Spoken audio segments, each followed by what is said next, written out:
And ito yung mga brand new beginnings. Ito guys 'no, parang, tinataboy kayo, ni universe sa tamang direksyon, sa bagong direksyon. Nagkakaroon ng redirection, sa buhay niyo mga kapiksi.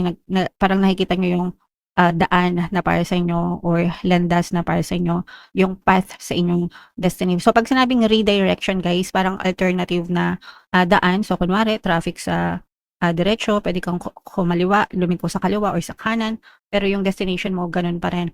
So yun yung sinasabi na redirection, naghahanap.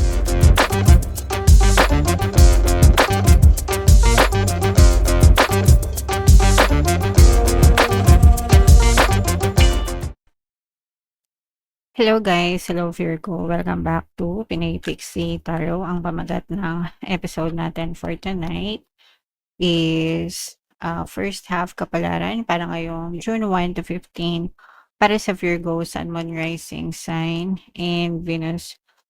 Unahin natin tong deck na to. Ito yung mga angel messages para sa inyo or yung mga paparating sa inyo, Virgo. So, relax, relax mga kapiksi, no? This is a very relaxing season para sa inyo. Ibig sabihin, for some of you, wala kayong masyadong aligaga sa buhay, pa-chill-chill lang, pa-relax-relax lang, very comfortable. Ibig sabihin, pero very komportable kayo sa buhay nyo right now, Virgo. Okay? Alright. And another message, guys. Wow, self-love mga kapiksi, no? Ito, wag niyong kakalimutan, guys. Very important ito. Mga kapiksi, hindi niyo kailangan kalimutan. Whether single kayo or in a relationship kayo, kahit anong status niyo sa buhay, importante na inaalagaan niyo yung sarili niyo, guys. Okay? Alright. And another message for you, Virgo, is eto, mag-ingat kayo sa mga magnanakaw, no? Puwede yung mga magnanakaw na kunwari akyat bahay, ganyan, sa lugar niyo. Make sure na, may mga gate yung bahay niyo or, door lock, 'di ba? Kapag nagko-commute kayo, marami pa ring lugar sa Pilipinas na maraming mandurukot, snatcher, holdupper. So, ingatan niyo yung mga belongings niyo and even sa online guys, 'no? Dito nga lang sa YouTube ang daming nagnanakaw ng video tsaka sa Facebook. Kaya yung channel natin palaging may mga pangalan na napapansin niyo guys, kaya may pangalan 'yan para hindi manakaw, mga kapiksi, okey? So, yeah, but mag-ingat kayo sa mga any forms of robbery or theft guys, okey? Whether online or physical, basta mag-ingat kayo. And eto naman guys, is yung love message or love advice, for you Virgo. So, attraction guys, no? You attract romantic love by enjoying this moment fully. At saka ito guys, no? Kapagka inaalagaan niyo yung sarili niyo, naturally nagiging attractive talaga kayo, mga kapiksi. Kasi kapag nagse-self-love kayo, dun sa word na self-love, 'di ba? Nandun yung love, mga kapiksi, kaya lumalakas talaga yung love energy niyo guys. Okay? So, wag niyong kalimutan yung, self-love mga kapiksi. Another message, may lumilipad-lipad. Kanina pa yan. Baka makita niyo sa camera. Another message guys is meron tayong engagement for some of you. So, itong engagement, ibig sabihin nito nagle-level up yung relationship, nung iba sa inyo. Mga kapiksi, so from situationship, nagkakaroon ng nagiging relationship, tapos yung iba naman, from boyfriend-girlfriend, nagiging mag-fiancé or engaged, nagiging mag-asawa, ganyan. So, but level up yan ng relationship, mga kapiksi. Alright? And another message, soulmate. Yay! So, for some of you guys, no, maaaring, kung meron na kayong mga partner or specific person, pwedeng sila na yung soulmate nyo, guys. Or, sa mga single naman, mga kapiksi, maaaring yung makilala, yung soulmate nyo. Guys, okay? So, yeah, comment down below if naka-resonate. Ayan, no, guys, nakita nyo ba? Lumilipad-lipad siya, kanina pa siya, nandyan sa screen natin. So, shuffle natin 'to, hanapin natin yung energy ng Virgo, guys. Habang sinu-shuffle ko 'to, panoorin niyo muna yung video natin regarding sa ating paano mag-manifest ng abundance video course. Kapiksi, sawa ka na ba sa mga struggles at hirap sa buhay mo? Masipag ka ba at masikap sa buhay ngunit hindi ka pa rin umaasenso? Ilang beses ka na bang nag-attempt magnegosyo at mag-invest pero palagi ka pa rin nalulugi? Sa pagkakataon na ito ay maaaring may subconscious beliefs ka na nagiging balakid sa iyong pag-unlad at pagyaman. Introducing, paano mag-manifest ng abundance video course. Dito ay matututunan mong ma-overcome ang mga balakid mo para tuluyan ka ng umunlad, umasenso, sumagana, maging matagumpay, successful at maswerte sa iyong kabuhayan, pera, trabaho, negosyo sa lapi at kaperahan ng bonggang-bongga. Dali, mag-send na ng email sa pinoypixie@gmail.com at simulan na ang iyong pagyaman ngayon. Alright, so sa lahat ng gusto mag-avail ng course, guys, meron tayong paano mag-manifest ng abundance video course, paano mawala ang third party at magkaroon ng harmonious na relationship, paano pabalikin si ex or vice breakup. Sa mga interesado, guys, mag-send lang kayo ng email sa pinoypixie@gmail.com. And sa mga naghahanap ng pampaswerte, guys, meron tayong money shaker jar. Ito yung, guys, no, super liit na bote pero super effective, super powerful, inaalog to, guys, no? At saka ito. So, ang dami ng sumakses dito, guys. Huwag na kayo magpahuli. Ito yung ating WhatsApp number. Chat nyo lang ako dyan sa gusto mag-avail.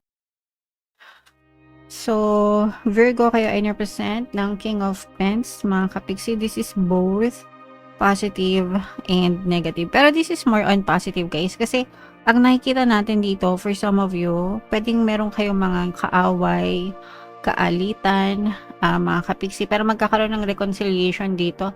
May makikipagbate. So, kung meron kayong kaaway na kaibigan, kapatid, kapitbahay, or pwedeng hindi naman kaaway pero nakagalit or nakasamaan ng loob or conflict, ganyan. So, merong magsasorry. It's either ikaw mag-sorry or sila mag-sorry sa inyo, pero magkakaroon ng way para magkausap kayo and magkasundo. So, importante yun, guys, na kailangan talaga iniingatan natin yung mga relationship natin, kahit anong klaseng relationship pa yan, kahit kanino, guys. Importante yung pakikisama ng maayos, mga kapiksi. So, magkakaroon ng communication dito, magkakaayos yung mga nagkakalabuan at saka yung mga nagkakagulo, mga kapiksi. Alright? And ito yung mga brand new beginnings. Ito, guys, no, parang tinataboy kayo ni universe sa tamang direksyon, sa bagong direksyon. Nagkakaroon ng redirection sa buhay nyo, mga kapiksi. Parang nakikita nyo yung daan na para sa inyo or landas na para sa inyo, yung path sa inyong destiny. So, pag sinabing redirection, guys, parang alternative na daan. So, kunwari, traffic sa diretso, pwede kang kumaliwa, lumiko sa kaliwa or sa kanan, pero yung destination mo, ganun pa rin. So, yun yung sinasabi na redirection, naghahanap ng alternative route. So, or ruta. Ganun yung nangyayari sa inyo, guys. Ginagabayan kayo ng inyong mga spirit guides para makahanap or makita ng mga alternatibong daan papunta sa inyong destination or sa landas na para sa inyo.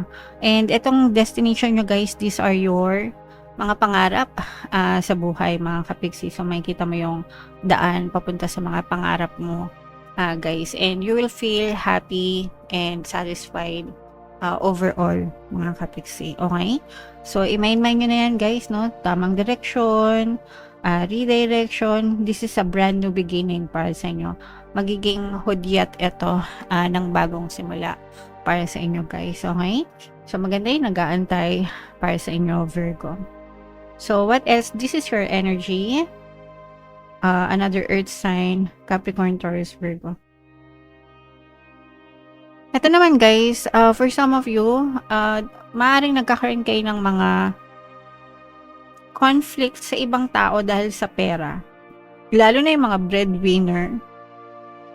Parang nagkakaroon ng conflict sa loob ng family, guys, no? Kunwari, breadwinner ka, tapos umaasa sa'yo, may mga umaasa sa'yo, magulang mo, mga kapatid mo, tapos mga extended family pa, especially kung nasa abroad kayo, guys, tapos ikaw yung mag-isang kumakayod sa abroad, tapos lahat ng pamilya mo dito sa Pilipinas, parang nagiging comfort zone ka nila, guys. Ibig sabihin parang komportable sila na nasa abroad ka, tapos inaasahan nila na palagi kang magpapadala ng pera para sa kanila without knowing kung ano talaga yung pinaghihirapan mo diyan. So, eto guys, parang nararamdaman natin na mag-isa ka na nagsasalba sa pamilya mo, pero walang nagsasalba sa'yo. Parang hindi ka nila tinutulungan or feeling mo walang tumutulong sa inyo, mga kapiksi. So, eto naman, pagdating sa mga ganito guys, para sa akin, okay lang naman na tumulong sa pamilya, lalo na kung nakakagaan-gaan kayo, di ba? Pero you also have to set limitations. Mag-set kayo ng limitations, ng boundary, kasi kailangan mo din bigyan yung sarili mo, no? And kapag sa'yo lahat kasi, lalo na kung mga adults na sila, tapos nakaasa pa rin sa'yo, di ba? Tinuturuan mo na rin silang maging tamad. So, may contribution ka rin sa paghihirap mo, no? Kung palagi na lang silang nakasandal sa'yo. Yung parents, naintindihan ko yan guys, kasi buong buhay ng parents natin, nilaan nila sa atin, di ba? Para palakihin tayo, hanggang sa makaya natin. And pagtanda nila, syempre, binigay na nila lahat sa atin, so wala nang natira sa kanila. It's normal na ibalik natin. Hindi yun sa utang na loob or sa responsibility, mga kapiksi. You do it out of love. Pero yung ibang mga tao sa paligid natin, 'di ba, like mga kapatid or kung sino man, hindi yan dapat tulong-tulong, no?